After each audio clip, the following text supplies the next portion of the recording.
Thank you, Bruce. Thank you, Rex. So that's a sentiment we might agree with sometimes. I'm glad I'm not young anymore. And it's a premise of speaker and writer and activist and organizer Parker Palmer's book, On the Brink of Everything. He got that title from a writing of his colleague, Courtney Martin, who was looking at her toddler and observing about her that this little one toddling around is on the brink of everything that's new and everything that she will be exploring and experiencing in life. And his thought was, here I am at 80, and it's similar for me at the other end of the spectrum. Here am I on the brink of everything. So I think if that's true for a 16-month-old, and if it's true for an 80-plus-year-old, then it's probably true for all of us that are in between as well. We are on the brink of everything, and that's what we're going to be spending some time with for the next few weeks. And today I invite us to think about what is the view from the brink of everything. I want you to think back over the past 20, 30, 40, 50, 60, 80 years. What are some of the visions that you have been given? Do you remember those? They start to pop up in our early childhood.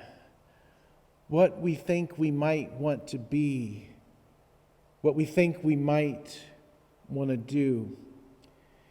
And then if we're fortunate enough to have the psychological elbow room to experience it, they really kick in our young adulthood and our late teens and early 20s, what it is that we want to accomplish, what it is that we want to become. What happened to those? Some of them, of course, we accomplished, and we checked that off of our list and went on our way. I think sometimes we accomplished some of those things and we discovered they weren't just such a big deal after all. Some of those things we wanted to accomplish, but life seemed to have different plans. We got married, we got divorced, we got a mortgage, and sometimes those dreams had to be set aside.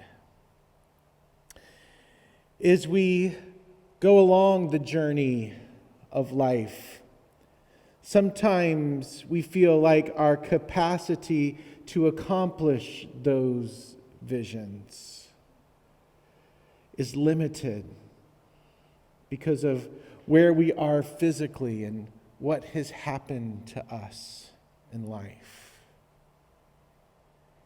But my question for us, did we get rid of some of those visions or get diverted from some of those divisions?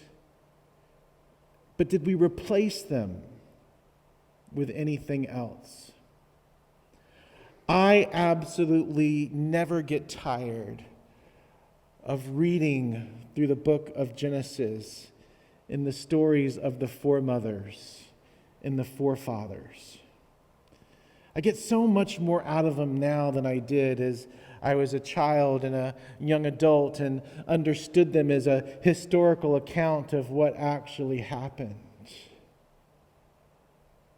Sometimes in our myth, in the stories that we tell about ourselves, we find even more truth than in actual so-called facts. The stories of Abraham and Sarah and Rachel and Jacob and Isaac, they tell us stories about ourselves and who we are and how we move through life in our relationships. And the story of Sarah and Abraham is no different. The story of how God birthed a nation of people that would be in special relationship with Him. And we read bits and pieces of that, so we never really get the whole picture of what's happening with Abraham and Sarah. But when Abraham and Sarah are in their 70s or in their 80s, God comes to them and says, I'm going to make of you a great nation.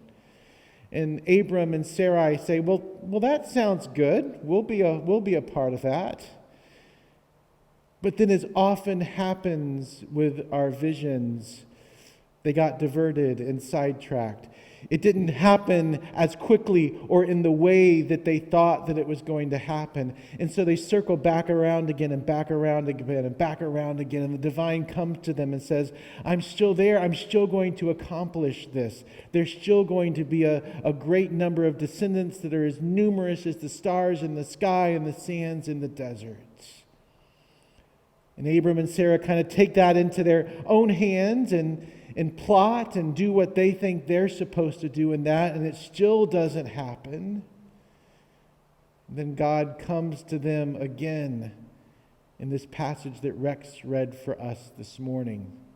When Abraham's 99 years old, Sarah a little younger, and say, this is the vision that I still have for you. I think sometimes we get diverted from the visions that we've been given, or we get just tired of continuing to work at them. Or we get later in our years and have already accomplished so much that, like the songwriter, we're just ready to rest for a little bit. But I think the constant call of the voice of the still speaking God is this: the one who started a good work in you will see it through to the end and is inviting each of us to participate in that. Sometimes the vision evolves and changes and develops, but the vision is always still there. Sometimes we have to change and evolve and develop in order to accomplish the vision that has bubbled us up within us. And that's one of the benefits of advancing in years. Not a guarantee, but a possibility. Parker Palmer sees the later years at the brink of everything is a time where we can see more clearly. Quoting Kurt Vonnegut in the novel The Player Piano, out on the edge, you can see all kinds of things that you can't see from the center. I've long thought of old age, says Palmer, as a time when all that's left is to tell the truth, trying to remember to tell it in love. It's liberating to be at a point where I no longer need to posture or pretend, because I no longer feel a need to prove anything to anyone. Experience brings the possibility of accomplishing the vision, of seeing the vision in new ways than we did before. Fauja Singh is an Indian of Indian descent, turned 111 years old in April of this year. couldn't find any information if he's still alive. But as of April, he was 111 years old. When he was in his 80s, had encountered several tragedies in life. His wife died. His son had died in a construction accident. And his daughter had died, giving birth to her child. And so he was in a dark space and not quite sure how to go on in life. So at 89, he took up a new hobby, or a hobby that he had had in younger days and just kind of set aside as life got hurried and busy. He started running. At 89 years old, he started running and started entering races. And he was up to about 20 kilometers running, and he says, well, I might as well try a marathon, thinking that a marathon was 26 kilometers and not 26 miles.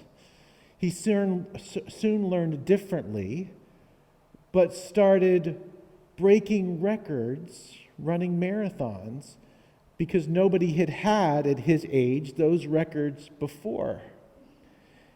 And in 2013, became the first centenarian to finish a marathon. What about that for a vision that's deferred and picked up later in life? Sometimes it takes getting knocked around a little bit in order to figure out who we really are. William Butler Yeats, in his poem Sailing to Byzantium, an aged man is but a paltry thing, a tattered coat upon a stick, unless soul clap its hands and sing, and louder sing for every tatter in its mortal dress.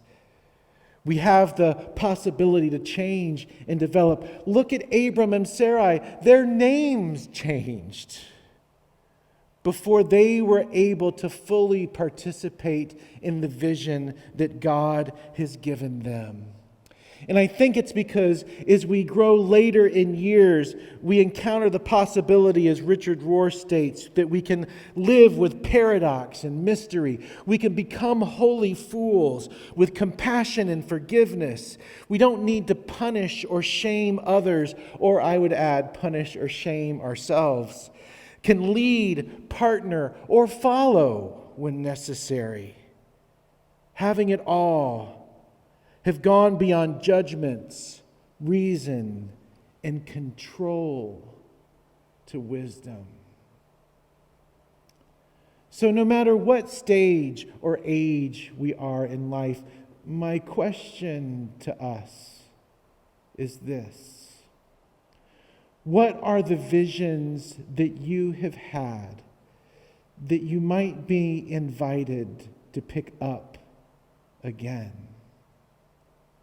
What are the new visions that the voice of the still speaking God might be revealing to you? And here's why that's important. Like Abraham, like Sarah, you have a unique set of giftings and offerings to provide the world that no one else can do specifically in the same way that you do. And here is why that's important as well. Because your vision is not just for you. Your vision is for all of us. In the myth that we tell of our beginnings of Abraham and Sarah, they weren't blessed just to stick it in their back pocket and go on their way. God revealed to them that they were blessed to be a blessing.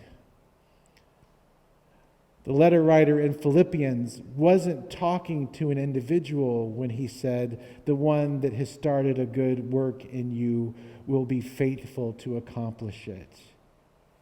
He was talking to the gathered community. You see, your vision fits in with my vision.